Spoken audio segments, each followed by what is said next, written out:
Hello, welcome to episode 3 of the Open to Life podcast. I'm so excited because your girl figured out how to use this microphone. I hope it's not picking up the noises from my son.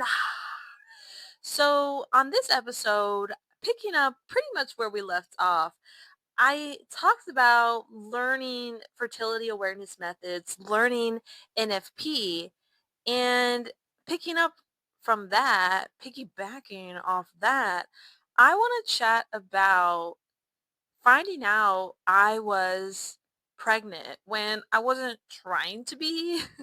So when we got married, we were first trying to avoid TTA, but we were open to life.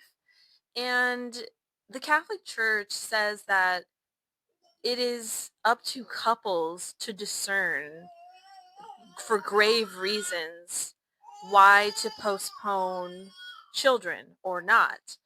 And the Catholic Church doesn't say grave reasons are ABC, X, Y, Z. It's up to you, the couple, and the Holy Spirit to discern what is a grave reason for you.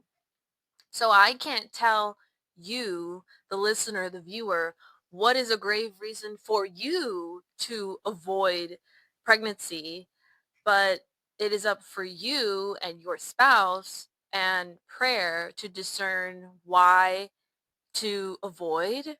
Or maybe your reasons aren't good enough and you don't have a legit reason to avoid.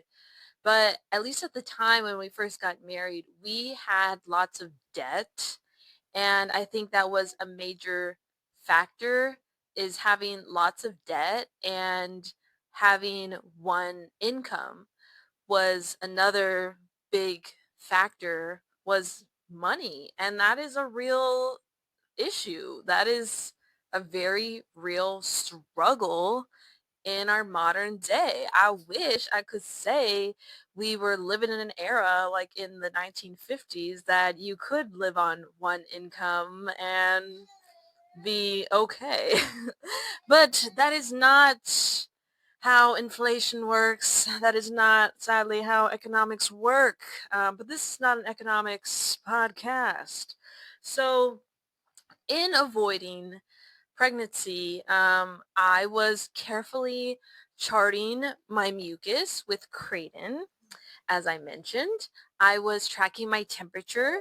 If you don't already know, when a healthy woman ovulates, her body temperature will spike. Her resting waking temperature. So when you just woke up, but you haven't started moving yet, that temperature spikes when ovulation has occurred. So I was tracking my temperature, and then I was also tracking my hormones with the Clearblue monitor, trying to avoid.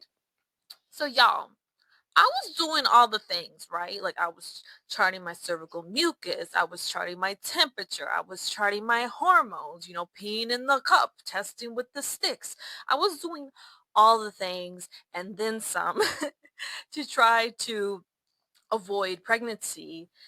But as we say, God can you can provide the egg and your spouse can provide the sperm, and God may or may not provide the human life. And, somehow, even if you don't provide the egg and your husband doesn't provide the sperm, I don't know, somehow God still makes it work out. Y'all, I, the month before I found out we were pregnant, my husband and I were pilgrimaging throughout Europe, and we went to Europe for World Youth Day. This most recent one was in Portugal. The next one actually will be, I believe, in 2027 in Seoul, Korea. And we hope to go since we have family in South Korea. And but my point being is we were pilgrimaging for World Youth Day in Portugal. Then we went to Lourdes, France, And we also we went to Fatima, Portugal too, where the three shepherd children saw the Blessed Mother. Then we went to Lourdes, France, where Saint Bernadette saw the Blessed Mother. We went to Rome, where we got to shake the hand of Pope Francis and got the Sposi Novelli newlywed blessing. And we went to where we go? Oh yeah, Spain. And if you don't already know, my some of part of my roots are Portuguese and Spanish as a a mixed person of Mexican descent. We are both the conquered and the conqueror. And so we were pilgrimaging, we were living La Vida Loca in our European era. And I didn't tell my husband, but as we were going to these different Marian sites, I was praying to the Blessed Mother. And to pray means to ask, right? So I was asking the Blessed Mother for her help in taking away my fear of motherhood. I was praying that she would give me the desire.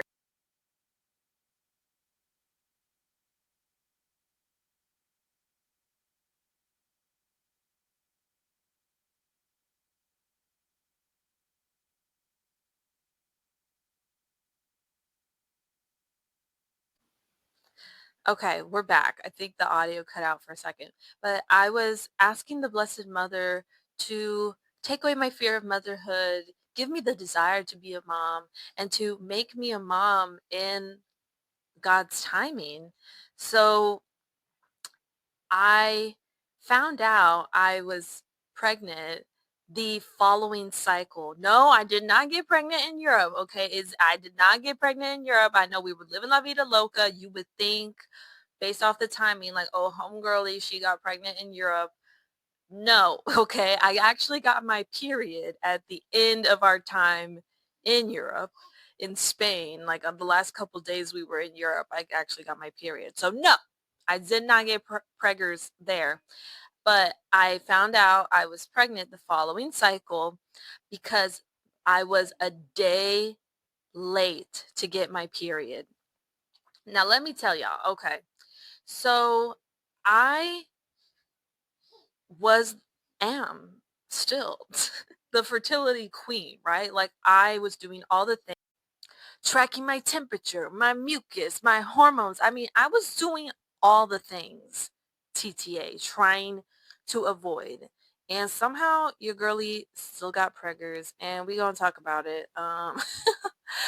So I at first the thing that first gave it away was okay, there were just so many factors that led up to me thinking I was infertile. Like I know the science. I trusted the science of when my body was fertile and when my body was infertile. And somehow God still brought life into this world. And y'all, if you are a secular person, there's literally no other way to explain it because I knew when I was fertile. Okay. So let me back up. Through through learning fertility awareness and charting, I discovered that I had low progesterone. So I was taking bioidentical progesterone to help me lengthen my cycles. I believe I talked about this on the previous episode. And but that cycle that I got pregnant, I didn't refill my prescription. So, okay, one, I wasn't taking my progesterone. And if you don't already know, progesterone is really necessary, especially early on, in order to create a new human life and then to sustain that human life. That is one reason why women miscarry is if they don't have high enough progesterone. And if you are familiar with the abortion pill concoction, the first pill cuts off progesterone. So I just learned this today, like progesterone. Pro in favor of gestating, in favor of gestating. Progesterone is literally in order to help us gestate and keep our new baby alive. So I did not refill my prescription. So not that I was trying to purposefully kill a new baby, or I mean like prevent a new baby from coming into existence. I mean, I was TTA, but like I wasn't wanting to miscarry by not fulfilling my progesterone prescription. You get me, right? So I didn't refill my progesterone prescription, right? Okay, that's like one factor that I just would have thought like infertile, I need high progesterone to conceive, right? Okay. I also that whole cycle did not have any mucus. And I normally, as a healthy woman, was seeing normal mucus, like a normal fertile window. Like ideally in a healthy woman, you have your period, you have some days of dryness, and then you're seeing mucus, cervical uh, fluid, white flow. Those are all different words meaning the same thing, mucus. And then you have some days of dryness, and then period again. Or if you conceived, then no period when you're pregnant. So that whole cycle, for whatever reason, I did not have any mucus. So I was one a biomarker short of being able to track when I was fertile. And looking back now, I think maybe God took away my mucus so that I could possibly purposefully have sex in the fertile window. And I just thought when I wasn't seeing any mucus that it was because I was thrown off from travel, from stress. I look back now and I was in DC. The for Teresa Bukovac's presidential campaign announcement, and I look back now, and I was pregnant. I had to have been pregnant because that was like the week before I found out. So my son had to have been like a week old at least in the womb, I think. And so I just thought from having no mucus, like, oh, I was traveling, I was stressed, like um I had just started a new job, my husband had just started a new job. So there was a lot of life changes happening. Oh, and like we had just gotten back from our European extravaganza. So I thought like, oh, just all the travel and all the stress has thrown off my body. And this is another reason why I tell girly pops like start charting now, because then you get to learn your body when you're stressed, when you're sleep deprived, when you start a new diet, when you've been exercising, when you're traveling, you get to see how your body is. I really hate it. It really infuriates me almost when girls start charting like a month before their wedding when you're like, I think a normal girl, I think like most likely you're stressed leading up to your wedding, and then you only have one cycle to like learn when you're fertile or infertile. Like you're making a baby, okay? Like you're getting preggers, okay? Because you only gave yourself one cycle to like learn your body. Um, so I will say I with fertility awareness NFP, I did successfully avoid pregnancy for 9 months of marriage. Okay. Like that's not nothing. That is a whole cycle of gestating a a baby. Okay. I I managed to avoid for that long, so go me. But okay. So in not seeing the mucus, I just thought like, oh, it's from all the stress of the travel, and that's why my body's just thrown off right now. So okay, no mucus plus no progesterone, right? And to add to the to add to the science of like how did I still make a baby? Okay, so I didn't have the biomarker of my mucus, right? But I was still tracking my hormone levels with my Clearblue monitor, aka peeing in the cup first pee of the morning, using the Clearblue monitor test sticks to track is my estrogen rising, has my luteinizing hormone surged, and get this, my Clearblue monitor told me that I had had peak day. Because if you're ever using your Clearblue monitor, it'll tell you low day, low day, low day. And then once your estrogen's rising, it tells you, oh, it's high, high, high, high. And once your LH has surged, it tells you today's peak day, meaning most likely you're going to ovulate soon when you surge. So my Clearby monitor told me that I had peaked. And remember, a healthy woman ovulates once a cycle. So I was avoiding in that fertile time that my Clearby monitor was telling me that I was gonna ovulate. So y'all, if we are believing the science that you need sperm, you need egg, and you need mucus to create a baby, because if I didn't say previously, the vagina is naturally a very acidic environment, and sperm dies within 1 to 2 hours. You heard me right. And the only way how sperm can survive is with mucus that changes the pH level to make it a habitable environment. And with the mucus, sperm can then travel upstream, makes a way, it makes like channels for sperm to swim upstream to meet his wife, the egg, and for them to kiss and create a new human life. So I was, uniting with my spouse in what I thought, which what realistically, based off the science, were the infertile windows. And then in the in this window of, oh, you're having your peak day, your LH has surged, I was not uniting with my spouse. Okay, so Clearby monitor confirmed peak day is this day. I didn't have any mucus, and I didn't refill my progesterone prescription in order to, ensure like, okay, we're trying to make a baby. I need to have healthy levels of progesterone. So I think God took away my mucus.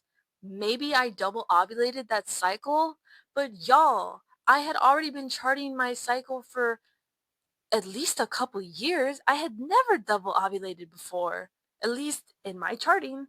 So, I mean, maybe a secular, non-faith-based person could listen to this and be like, okay, well, I mean, anomalies happen, and maybe you did double ovulate, and maybe I did, and maybe that was God's way of, me making my son. But I want to believe that my son was a miracle because, as I shared, the cycle before, I was praying, asking for the Blessed Mother to intercede for me, take away my fear of motherhood. I just wanted to lay down my fear of motherhood, give me the desire to be a mom, make me a mom in God's timing, and then the following cycle, with all the factors against me, no mucus, and you need mucus for sperm to survive, no progesterone, and you need no additional progesterone for my progesterone levels to be high, like a normal average. No progesterone, additional progesterone pills for a healthy, conception, and somehow, and avoiding pregnancy, avoiding the marital act when I believed I was fertile based off my Clearblue monitor and my temperature, like, and somehow God still brought life into the world. And though I was really scared, there is some comfort in the timing of my prayers, and asking for the Blessed Mother's intercession, and then the conception of my son, which does give me peace, knowing even though this baby was unexpected to us, truly, children are never unplanned by God. Oh, that was a lot. So, my pregnancy test. What ended up happening? Well, I got to day 31 of my cycle, and at that point, I had never gone 31 days uh, in a cycle. I was, at least with when I was taking my progesterone, it would be like 28, maybe 30 days. But remember that cycle, I wasn't taking my progesterone prescription. So I had no idea why my period, why it was taking so long if I hadn't taken my progesterone prescription, which is the reason why my cycles would elongate. Because without my progesterone, I normally would have like 24, 25-day length cycles, which is not a sign of health. Anyways, so it was day 31 of my cycle. Never had gone that far before. And I think even the night before, I told my husband, Jerry, if I don't get my period in the night, I am going to take a pregnancy test tomorrow. So we woke up the next day and it was my husband's birthday. So I sang him happy birthday to you, King. And then I said, go get a pregnancy test. And what he tells me is that at the convenience store, he, uh, you're checking out and there's that person that's like scanning the pregnancy test. And then Jerry goes, those cigars behind the counter, give me that 3-pack right there. I may have a reason to celebrate later. Because he didn't want it to be this awkward moment of shame or weirdness, but that life should be a reason to celebrate. And when he got home, I and the test says it takes like 5 minutes. And Jerry asked me, like, do you want me to wait here with you? And I was like, no, it'll take like 5 minutes. Like, it's fine. That test immediately said pregnant. There was like very little wait time. Okay. And I walk out of the restroom holding the pregnancy test in hand, jaw to the floor. Like my mouth is just open. I raised my ya, ya, ya. I was just like, "Ugh." Like I literally was like, holding the test, tears starting to flow down from my eyeballs. And Jerry grabs my hands and starts trying to get me to jump around in a circle. And he's like, yay, yay. I was just, looking back, I don't really know. Maybe the tears were just more so like shock because thinking like, wow, I literally did all the things to avoid this and somehow the factors led to this. It just doesn't add up. If you are, an atheist listening to this, please like give me your perspective because did I double ovulate? Like how did it happen when my Clearblue monitor told me when I peaked and I purposefully was avoiding sex thanks to having the factor of my Clearblue monitor? But I wasn't having my mucus, which makes me think like, did God purposefully take my mucus away so that I could unite with my husband when I was fertile? And God was just like, hee hee ha ha, this is my way how I'm gonna get around her genius fertility awareness avoidance brain. I don't know. Tell me, how do you think I I made my baby? I mean, how did the conception happen, you may ask? Well, it's really quite simple. My husband gave me all his love. I received all that love, and together with God's love, he put life in the love. Amen. That's the story, and I'm sticking to it. So I wanted this episode to be like, how did I navigate an unexpected pregnancy? But really this turned into like, how did I discover I was unexpectedly pregnant? So that's going to have to be a future episode of how did I actually navigate an unexpected pregnancy in a new state, not knowing many people, navigating, finding resources. It was a lot. It was chaotic, and stay tuned for that. So I hope that this was a fun episode, chat time of me, kind of being vulnerable, like sharing how I discovered I was pregnant when I was TTA. But that's why I say with NFP, it's not a birth control method because we're always called to be open to life, okay? Like the only way how you can have 100% chance to avoid pregnancy is by abstaining, like just completely abstaining at all times, 24 hours, 365 days. Like you have to be open to life. And I want to share this too. I just think as Christians, even if you're not Catholic and like you're not behind this whole like open to life theology type thing, I think as Christians, if we are to say like, Jesus, you are the Lord of my life. You are the Lord of my everything. You're the Lord over what music I put in my ears, the Lord over the shows that I watch. You're the Lord over my car, over the decisions I make, if I should walk through this door, close this door, if I should take that trip, if I should leave that job or whatever. If we truly say, even like I said, if you're not Catholic, if you're just a Christian, a person of faith, and Jesus is your Lord, why can it be that someone would say, you are the Lord of everything except my fertility? This, God, I withhold from you.